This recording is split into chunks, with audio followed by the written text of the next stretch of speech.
Paul wasn't able to stay on the line, but says, I'm a catechist. Why does the church not follow Leviticus, I think he means chapter 19, when it comes to tattoos? Yeah, Leviticus chapter 19, verse 28, do not put tattoo marks on yourselves. I am the Lord. The answer to the question is simply because the ceremonial precepts that constituted or made up the Levitical law are no longer binding on us as Christians. The prohibition of tattoos is one of those ceremonial precepts, or not ceremonial, I should have said disciplinary precepts, because this is not really a ceremony, it's a disciplinary precept. Tattooing our bodies is one of those disciplinary precepts. And so therefore, we as Christians are no longer bound by the prohibition of tattoos. And here's a way to justify that line of reasoning, right? So imagine this, consider this. 19:28 of Leviticus says, do not put tattoos on yourselves. Some Christians might think, well, the Bible says no tattoos there in verse 28. Well, if that were true, and we were still bound by this prohibition and disciplinary precept, well, then we would also be bound by Leviticus 19:19, where it says, nor shall there come upon you a garment of cloth made of two kinds of stuff.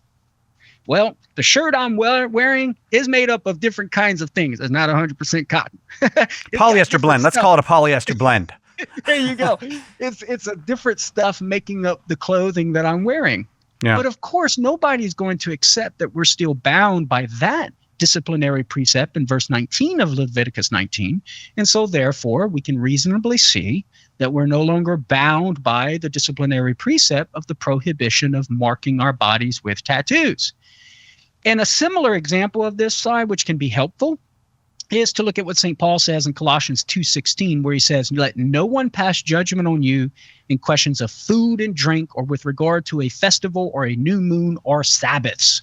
Notice St. Paul is giving us some examples of ceremonial precepts that we're no longer bound to hold to as Christians.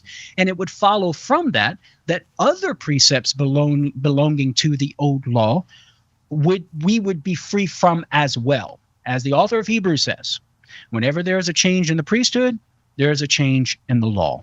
And so those aspects of the law that do not flow from our human nature, therefore do not belong to the natural moral law, are no longer binding on us. But those precepts, moral precepts that do flow from our nature and thus constitute the natural moral law, such as the Ten Commandments, they are still binding.